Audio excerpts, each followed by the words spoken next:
and welcome back to another episode of Root to Ring, a resilient parenting podcast. My name is Abby. I'm your host and parent coach, along with fellow mom in the middle of messy motherhood right alongside you. Today, we're going to be talking about what to do when you're feeling dysregulated because you feel like you're the one that's holding everything together. So stay tuned. We're going to talk about that even more. And part of this is I want to share a little bit about why these parts are so important to me, to share with you, to share with my clients, and even to practice for myself. Now, as I have been preparing for this podcast, my life literally got whatever the word is, sidelined. That's the one I'm looking for, because my kiddo got sick.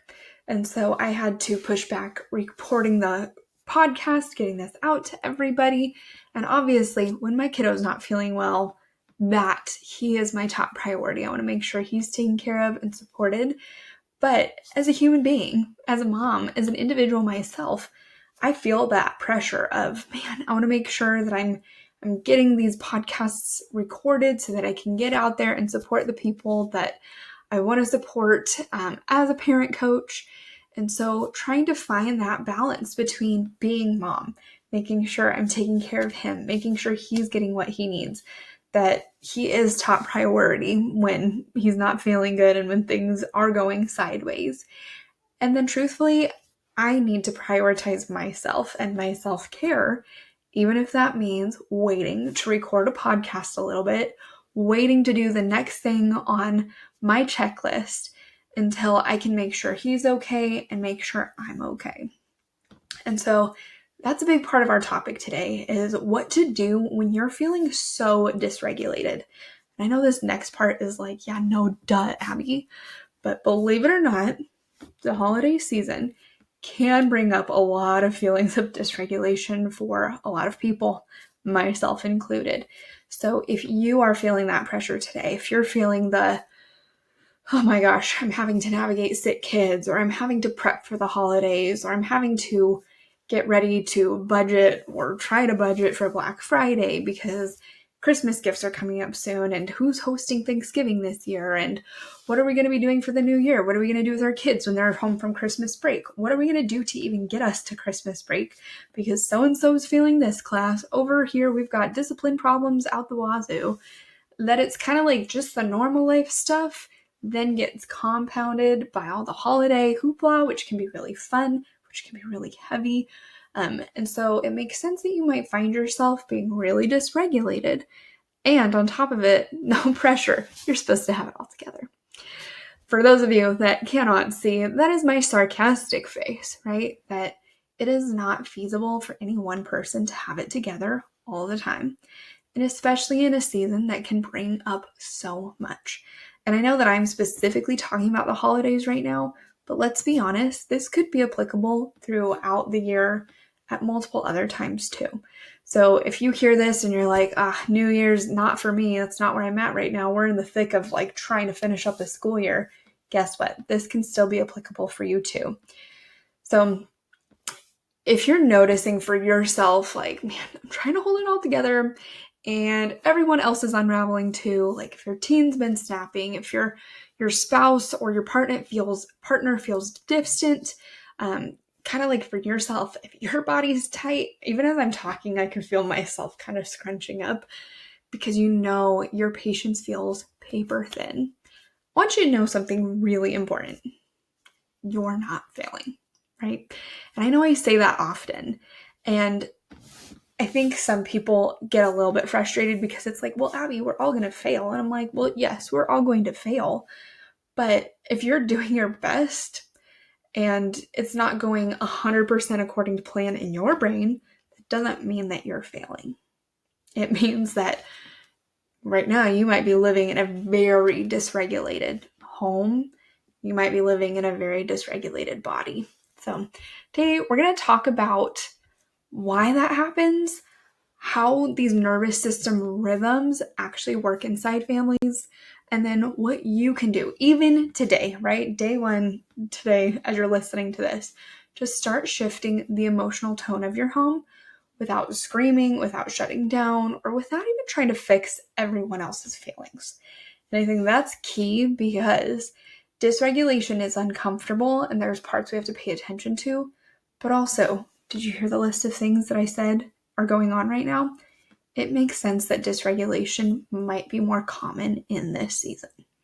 So let's talk about what's really going on when everyone feels on edge and what's in your power, what you have responsibility and ownership of to reset.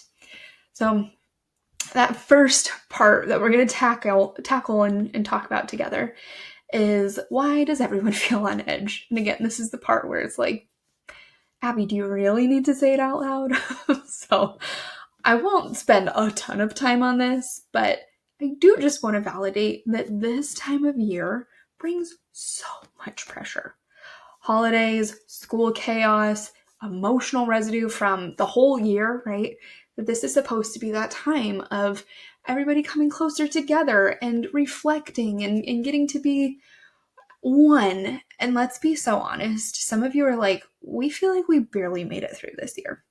I can't even imagine what this year could have, should have looked like if things had gone differently. And part of you might just be relieved to be getting to the end of the year. Part of you might be feeling really sad because you're like, yeah, and we're sitting here holding our breath that 2026 is going to be better. Some of you are like, yeah, we made it through this year, and like, whew, can't believe we did. That was huge. That was hard. Some of you might be like, 2025 was like the best year ever. And so I do just want to recognize this time of year is going to be emotionally loaded all over the place. It can be positive, it can be negative, it can be hard, it can be really, really good. It can honestly be all of those things, that those two concepts that feel conflicting can exist at the same time together. But it does potentially add to the pressure that you're already feeling with the overstimulation, the invisible labor, with travel, with family dynamics, with those crowded calendars, with everything going on. And when your body is carrying all of that while still trying to manage your teen's emotions, your own needs, and maybe even like extended family stress, of course, it feels like your house is on edge, because it is. And so let's name a few signs of family dysregulation. That could be short fuses and reactive outbursts. That could be emotional shutdowns or even stonewalling. That might even be decision fatigue, even over dinner.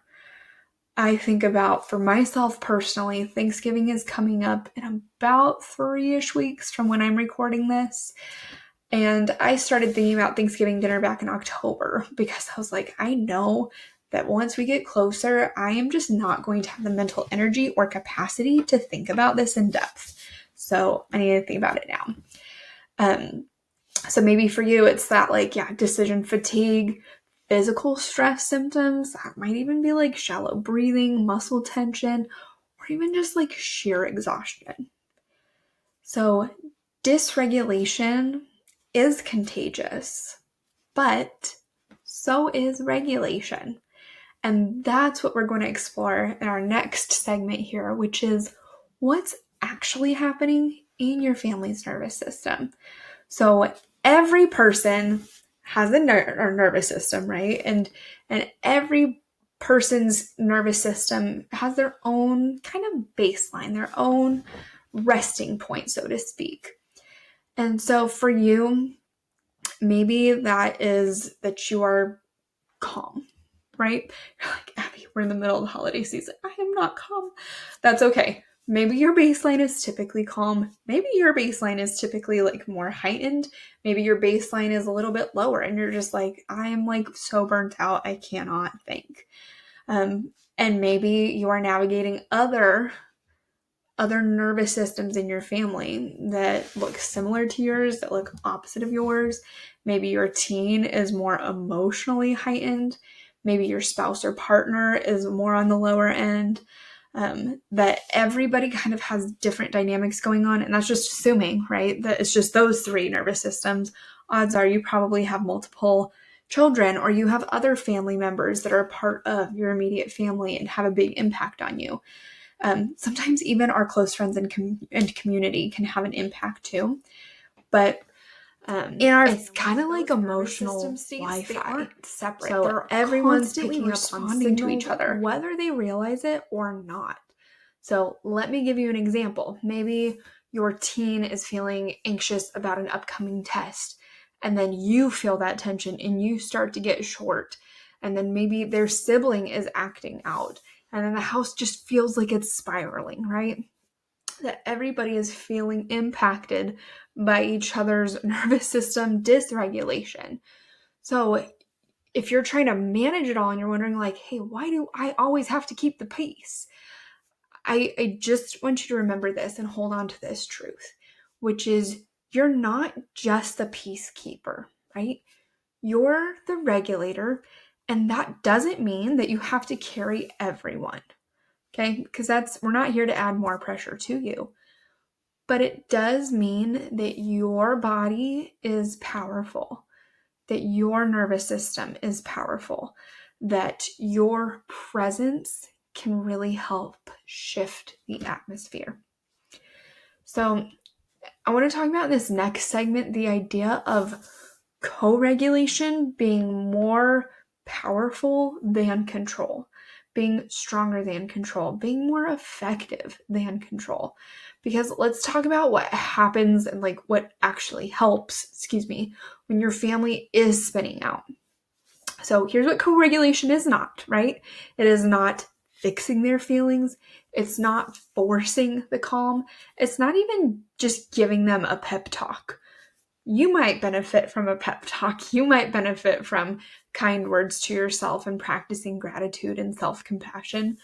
But it doesn't mean you are just giving them a pep talk and like, all right, better now? Because let's be honest, when you're feeling overwhelmed, sometimes a pep talk can help, but sometimes it's not what you need. If I were to sit here and be like, you're really overwhelmed, but you know what? You're doing great. Just keep at it. You'd be like, Abby, not helpful. I am going to keep going because that's what I have to do. Instead, I want you to think about co-regulation being what you and your body really need.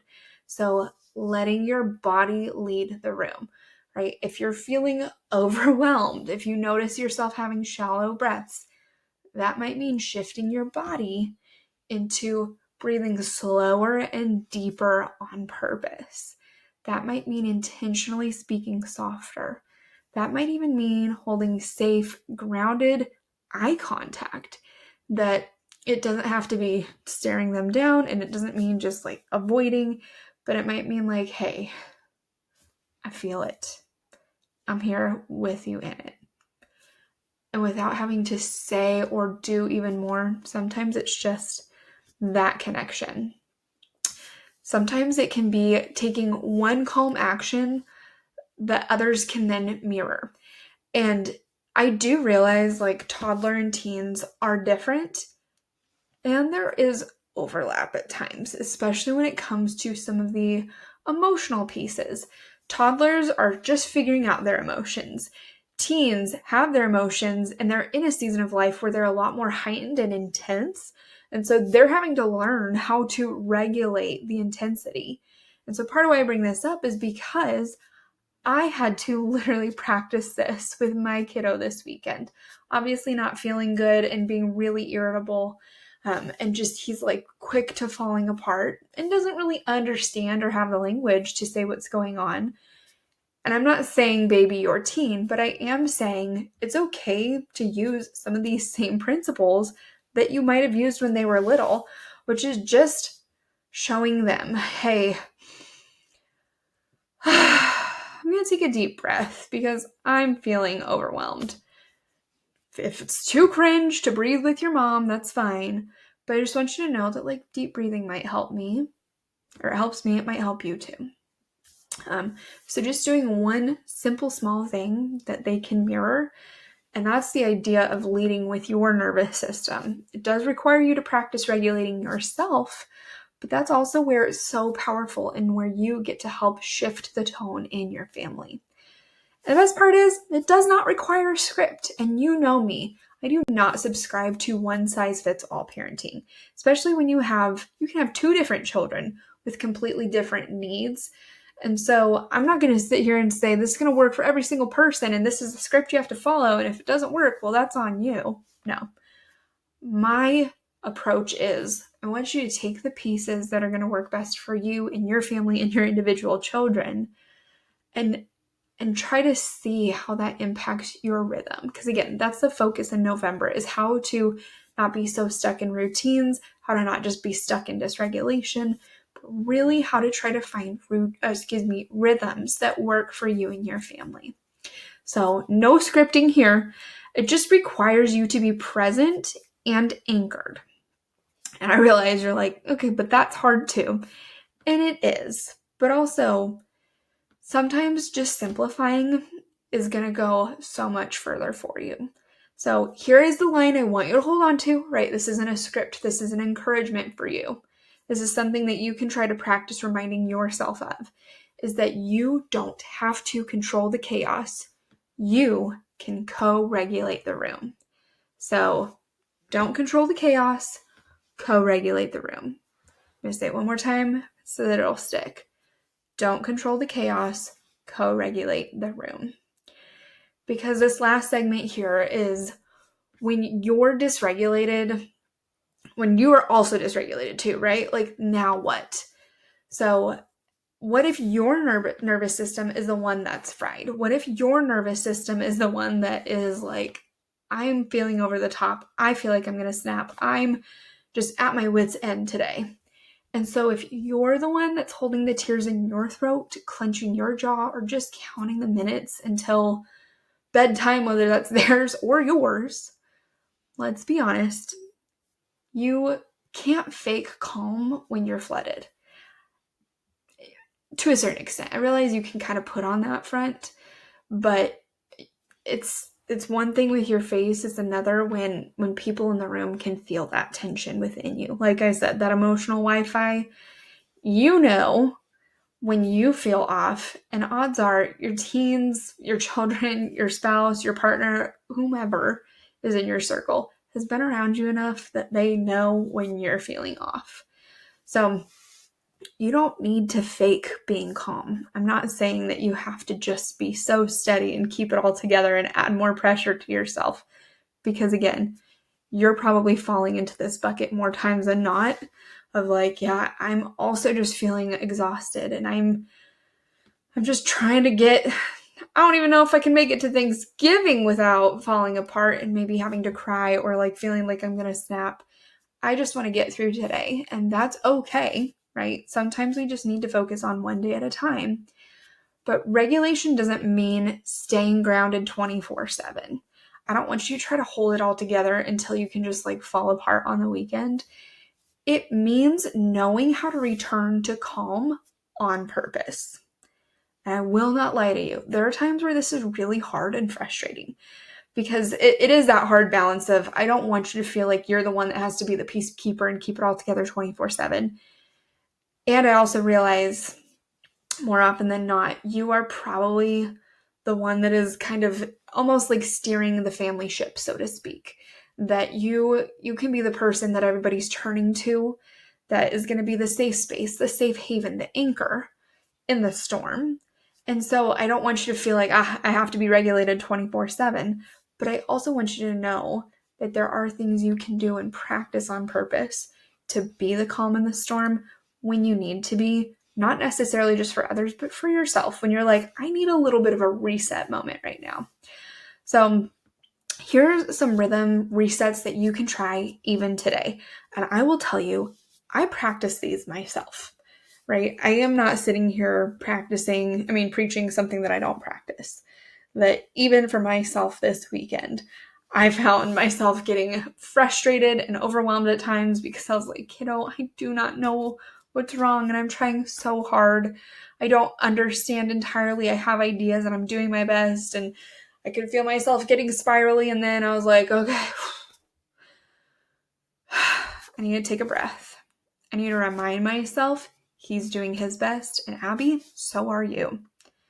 This is not ideal for anybody, and we're all going to get through this. And so sometimes it might mean stepping out of the room and taking 3 deep breaths. For me, that's